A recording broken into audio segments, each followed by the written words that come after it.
Welcome, everybody. This is something which Kenny and I discussed about doing differently. Usually I do other things as well, but this painting needs the whole time. I want all of you, when this program is over, to fall in love with New York, the way I do. And I'm going to begin reading, and this whole program today will be about this. One of my favorite places in which to wander with my sketchbook has been the Times Square area. It was known that it soon would undergo massive renovations, but its history was so much a part of the city that I wanted to record it as it was, at the moment, in the year of 1985. But when I watched the changes technology created through the large electronic billboards, I realized that small sketches could not express my feelings at the loss of what still existed and was going to be disappearing, and that only a large canvas could do so. But how to do this would take planning. Unless I sat down in the middle of the hustle and bustle and noise and confusion and became a part of it, nothing would do it justice. And so I planned. First, I figure out where I can find a place to rest, because resting meant packing up my paints, my canvas, my chair, my easel, and going to wherever I could sit for a while. And that was easy because, let me tell you, whenever I did a street painting, and this was to be my 70th one, remember, now I am doing the 93rd, okay? Which you won't see today, because this will take all the wonderful time that I can have. I needed to study the nearby area.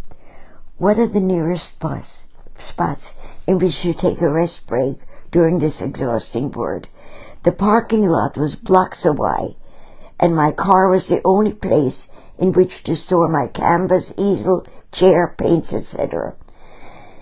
I knew that after a few days of sitting and being known and accepted, that would not be a problem. But it turned out that I didn't have to wait that long.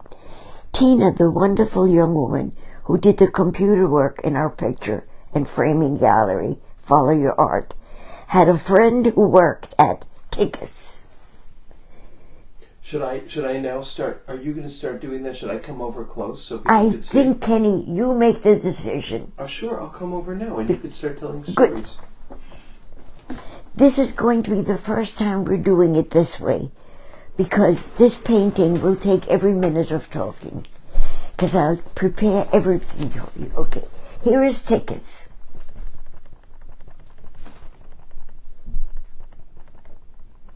Can I turn off the overhead light? Oh, sure. Let's see how that is. Can you still see?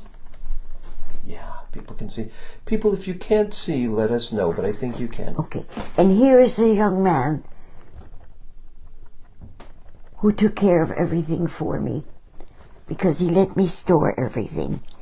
Kenny, the problem is I couldn't read. I couldn't see enough for reading. Oh, okay. We can do it. That's fine. You sure? It's a little bit of a glare, but that's okay. You don't mind the glare, people, okay? Okay.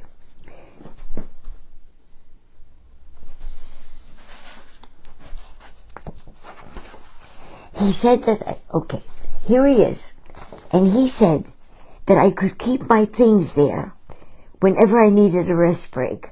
He stands in the middle of the painting, wearing a white sweatshirt saying TKS. It was not until years later that I noticed my mistake of leaving out the second T on his shirt. But by then we had already made and sold countless posters of this painting, and it was too late to correct my mistake. The amazing thing is that neither I nor anyone else had noticed the mistake for so long. His help was such a gift to me, and now here comes the reason for this painting. It was because of his kindness that I decided to fill this painting with some of the wonderful people who up to then had made painting the city a possibility. Let's start with the right corner. The red van is what we used for our framing deliveries. It is also what I used when I painted. And like when I did Francis Tavern, the parking lot was directly across from it, and so I parked there. And they didn't even make me pay for parking after the first time. And the driver is my husband, Eric. It was Eric who gave me the courage to sit on a crowded sidewalk and paint. When he knew how I ached to do so, but was timid about it, he said, "Do it. What can they do? Arrest you?" So say goodbye to Eric. Now next to him are three people, the Durst brothers. Seymour Durst is the one on the right. That is my wonderful friend, Seymour. Years ago, I had read an article in the New Yorker about his collection of books dealing with old buildings of our city. I had always planned to get up the courage to call him and ask for information about some of the fascinating buildings which I had painted. However, I felt timid about calling a stranger. In 1980, I received a commission from Goldman Sachs to do a series of paintings of 85 Broad Street, where their new building was to go up. Okay? You're going to get all these stories. The first one was to show the archaeological dig currently taking place on that site. You can see it in my website. It was there that I met Nan Rothschild, the archaeologist. She was a fascinating person and as interested in the area's history as I was. And one day I mentioned my hope of one day getting the courage to speak to the man who has this library. Okay? She asked what his name was, and I said Seymour Durst. Hedy, he's my uncle. Do you want to meet him? And there he is. He came down to where I was painting. Wait, I've got to find where I was. Do you want to just point people out and tell stories about them? Yeah, but the stories are all here. I'll tell those too. Gotcha. Definitely. But 1 minute. He was a man who loved the city and a man who cared deeply about the plight of the homeless. His ideas were instrumental in a large canvas we did in the year 2000 of the homeless. You'll see them all. If you can get hold of my website, and you can even read and see the pictures, and you'll see Nan Rothschild in them. Okay? Mom, do you want me to read while you point? Would that be helpful? Oh, that would be wonderful, Kenny. Sure. Okay. Oh, perfect. Okay. No, just before that, about the street news. But that's in another painting. His ideas were instrumental in a large canvas I did in the year 2000. I can actually turn off the light so that there's no glare and I can still read. Okay. In the year 2000 of the Amtrak waiting room, which shows the homeless trying not to be visible. Should I give you the names of the numbers of those paintings? No. I'd rather just speak about the people here. Yeah. Okay. A newspaper which allowed the homeless to earn some money by selling it on the street. Seymour Durst was one of its supporters. When I couldn't understand the back of a huge sign I was painting, he took me to Artcraft Strauss, who made the billboard. These are the billboards. This is really it. This is the one we're speaking of. See the back? I couldn't figure it out. And it's very important because I'm doing these paintings with the idea that someday people will learn how our century was. Yes. Where's Women on Fire? The porn. The porno. No, it's somewhere else. Okay. I don't know where it is. Okay. So, wait, I just need you all to know that when you confront one of my paintings, you should get troubled because you can't find things. Remember the idea of Where's Waldo? My intention is to make you feel New York City. And this is New York City, where it is huge and different. And every corner is so fascinating. Well, there, the knowledgeable Miss Tama Starr explained everything to me, and one of the photographers from the Artcraft Strauss billboard company even taught me how to compose panoramas. I never met the man next to Seymour,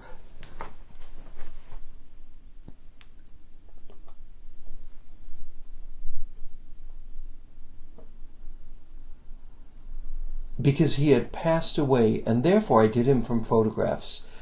His name was Royal H. Durst. And even though they gave me... There he is. There he is. But I want to say something about him. Of course. First of all, I love Seymour because we saw the world with the same eyes. And what he did was, he looked at the painting, because I was given photographs, very formal, rigid photographs. And I said, Seymour, does it feel like him? And he said no, because he was a kindly man. And then he stayed with me and we worked on the face and the position of which he stood until he felt, this is a kindly man. Okay? And to me it meant so much that he was able to explain to me with every stroke when it felt like his brother. Beautiful. Yeah. JT said in his best New York accent, Ken, I love ya, but your sweeping camera work today is making me dizzy. I will try to do better, folks. No, this painting has to make you dizzy because it is so filled. When people look at it, they usually say, where's Waldo? So a while later, Seymour and his brother David asked me to do a painting for them. David.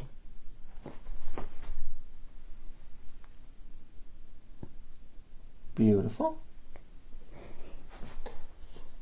I have to tell you a little bit about David. Another person who felt the way I did. And first of all, the Dursts were philanthropists. I believe the first Durst who came was a peddler, which is so much the history of New York. And when Seymour spoke about his father, he always said, but he always gave. He always gave. And through Seymour and his brother, I realized this is what happened. When I told them I wanted to do a painting, since they're giving me free choice, I said, you know, I need to understand what makes people who came here with not a penny to become people who created New York. And when you go to my website and you hit the painting number 70, the whole story is there. But in this, because Kenny's doing the work for me, I can give you the bits and pieces of these remarkable human beings. So I said, I'm doing paintings of the Lower East Side because of Orchard Street and so on, but I need an ending.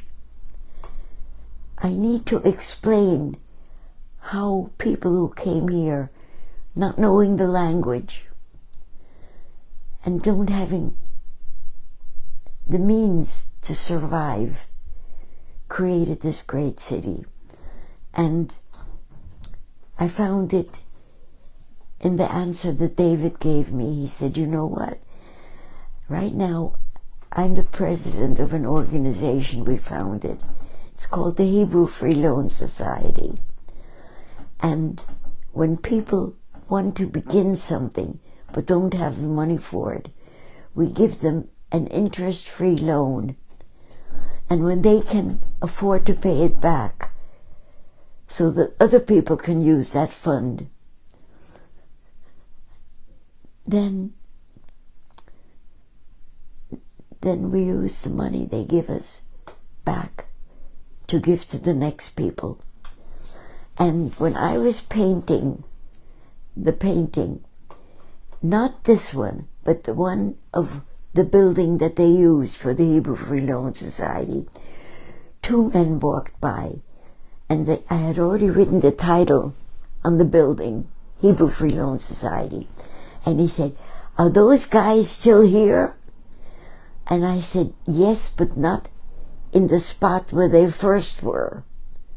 This is the spot which originally was theirs, and I'm going back to painting the original building. And he said, let me tell you, to the other guy, they saved my family. I'm a cop, and there was no way I could ever earn enough as a policeman to support my family. So I went to them and I said, could you give me a loan? I'll do everything you say, but I can't survive with my family. So they gave me an interest-free loan, and they saved us. And then, of course, I gave the money back when I could afford it. And I don't know how he said to the other man, I don't know, you're a cop too. I don't know if you have struggles on the salary you're paid. And why don't you go there? And he said, I can't. I'm Irish. I'm not Jewish. He said, so am I. I'm Irish. They don't check on religion or anything. They just know if you're a hard worker, they'll lend you the money and you pay it back. And he said, this is the Hebrew Free Loan Society. And that is what the Dursts created. The person with the back to us is not real, but I need a focus point, so I put him there. Okay? What comes next, Kenny? Okay. I think the people right here. Chief Henry, I think. Let's see. I'm so happy he's doing the work for me. I could take my glasses off because he's doing this. In back of their group is a police car. Oh, yes, yes. Right here. I once locked my key in the car and I couldn't get out in the van. And I stopped the police car and I said, please, could you help me? In the parking lot, there's my van and I can't get in because I locked the key in there. So they went to the van with me and they unlocked it. And I needed this as part of New York, so I put their car here with the correct number on it. Let me go this way, even if it's not written on yet. Okay. Okay. When I was doing the General Motors building, I met the most amazing people. First of all, I wasn't doing the General Motors building. I had a commission to do the Plaza Hotel from a family, a man and a woman who spent their honeymoon there. So, in order to do the plaza, I had to be sitting by the General Motors building. And I sat down with my easel and my whole stuff, and a guard came over to me and he said, "Lady, you gotta move." Show where he is, show where the guard Yep. is. Can you point No, that? I don't have the guard there. Oh, okay. But he said, "Lady, you gotta move. We don't allow anybody to sell here." And I said, "I'm not selling, it's a commission." And he said, "What do you mean?" I said, "A couple spent their wedding night there, and they want a painting of the Plaza Hotel." He said, I don't know how to deal with that. Let me get Chief Henry." So then he brought Chief Henry. Another person I grew. Wait, where is To- your finger? Right. No, put your finger back again, Mom. Right here. Oh, okay. No. Here. There. Chief Henry. Right. Chief Henry said, "I never got a story like that before. I don't know what to do. Let me call the manager." And he brought Rod. Rod called me.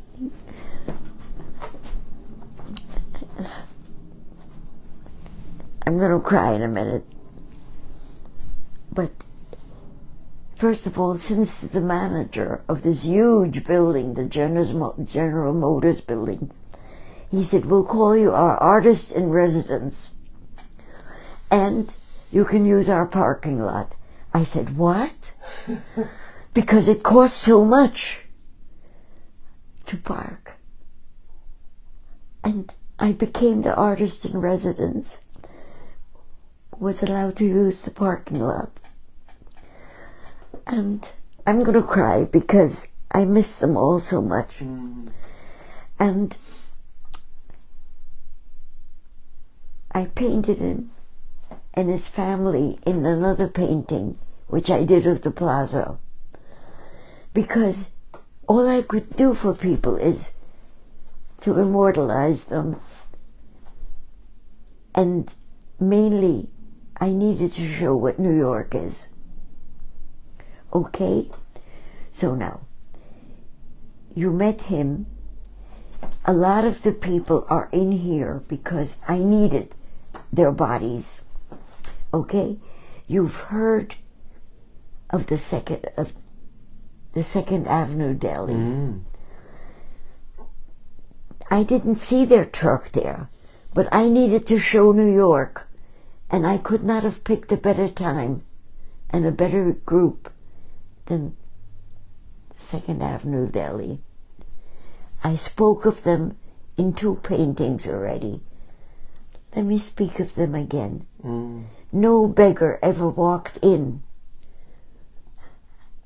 asking for food who didn't walk out with a huge sandwich. Unfortunately, my Aby, the owner of the deli,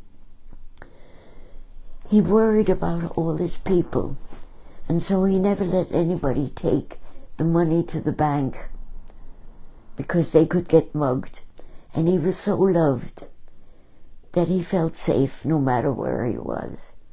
But somebody who didn't know our Aby killed him and took the money. The whole area went into mourning. And forgive my tears. But I once asked his son, his brother, Jack, who is like him, another giver. And I said, "What is it that makes you so different?" And he said, "I learned from my parents. They knew what poverty was, and they wouldn't let anybody feel it." If I tell you how much I love New York, this is what this painting represents. Now, this man over here worked in the General Motors building, and he knew all the other managers of the buildings, And when I did the Plaza Hotel at this time, he got me access to a building across from the roof of the plaza. And I was able to sit there and paint. This is Johnny Lau. Why did I put him in here? Because he taught me how to remember things. He is a friend of ours who also became the teacher of Eric on how to use a computer. Because in those days, when Eric wanted to do an inventory of the moldings that he has for framing, because remember we had a frame shop, Johnny taught him how to use a computer. And so I had to put him in here because he's so special. And at the beginning, when I spoke of Seymour having taken me to Thomas Starr, who did the billboards, this is it. And my grandchild, David, discovered that he was one of triplets. They were not adopted in one family. They were adopted by 3 families. And that's in the movie, the documentary called 3 Identical Strangers. So you see, this painting is what New York is to me. And I think my time is up. Am I right? And well, Federal Express, there were so many wonderful colored trucks. We could come back to it next week if you want. No. Okay. No. Okay. Because there's so many paintings to talk about. Should I read people's comments? I'd love it. Okay.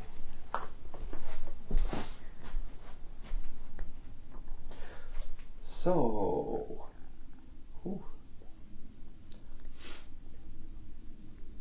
Marilu says, hola, hola. Greg is watching. Marilu is watching, and Marilu says, yes, I will be there one day. Yes. Martha Bilski says, hi, Hedy. Marcia Bard Isman is sending you hearts. Shirley Baker says, hi, Hedy, I love and miss you. Oh, Shirley, I miss you. Keep sending me photographs. And Amy Lauren said that's a riot about the t-shirt, the sweatshirt that was missing a letter. Amy, I wish you would come back to New York again. Carol Hodkin is watching. Hi, Carol. Janine Schultz is watching. She says, hi, everybody. Hi, Janine. Janine, you sent me an email about my tree, and I put it away with special things. Thank you so much. And JT was telling me, please stop swooping the camera so much, I'm getting dizzy. Thank you, JT, for letting me know. And Carol Hodkin said, I love your stories. And JT said, I love the painting. It was home for so many years. And Shirley said that this is one of her favorite paintings because Eric is in it. And Joe Tripp, hi Joe, is saying, hello, I love this painting. I have a project not of it in my office, and people always ask me about it. Marilu is watching. JT says, hugs from California, Hedy and Ken. Amy Lauren says, Hedy, you are simply precious with your love and appreciation for all that makes New York City great. And our dear Paula Lakshan is watching. And Tammy said, I'm so happy that you're recording the details of your paintings. And Amy says, I promise, Hedy, I'll call you tomorrow to make a date for a visit. And Fran Rosenberg says, time is so different now, or maybe Times Square is so different now. It's wonderful to have a memory of the old Times Square. And Eileen Cutler says, we love your painting and you. And Marcia Goldstein-Graber says, I have the honor of this print hanging in my home. I have talked about it and about Hedy every time somebody comes in and sees it. You are an amazing woman, Hedy Page. And Joe Tripp said, I meant to type I have a copy of it. Spell correct, gone wrong. Thank you, Joe. And Louise E.D. Herman is watching. And you're getting tons of hearts and tear faces for AB and beautiful, beautiful responses from people. Lots of hearts. I need to tell you, my audience, I am your audience, because I carry you within me, and I want you to love the world you live in. Please don't damage it. Don't think that the warming is not in your hands. Learn how to save our planet. Because how could we lose New York? Look at all the exhaust fumes that probably pour out. I'm not allowed to drive anymore, so I'm not causing them, but people drive me. And love the place you live in. Treasure it, because we're in danger of losing it. Another war, another sign of hate. That terrible shooting that just happened from the guy who came and who traveled to come to where he could do racist killings.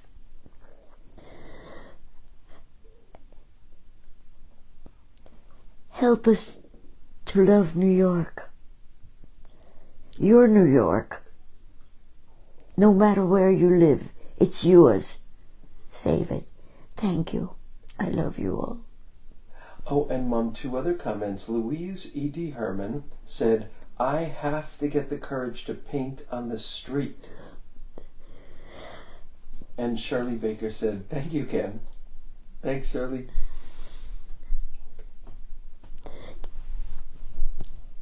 Oh, and Paula Lakshan says, thank you for your hope and your wisdom. We love you. I love you all. Bye-bye. See you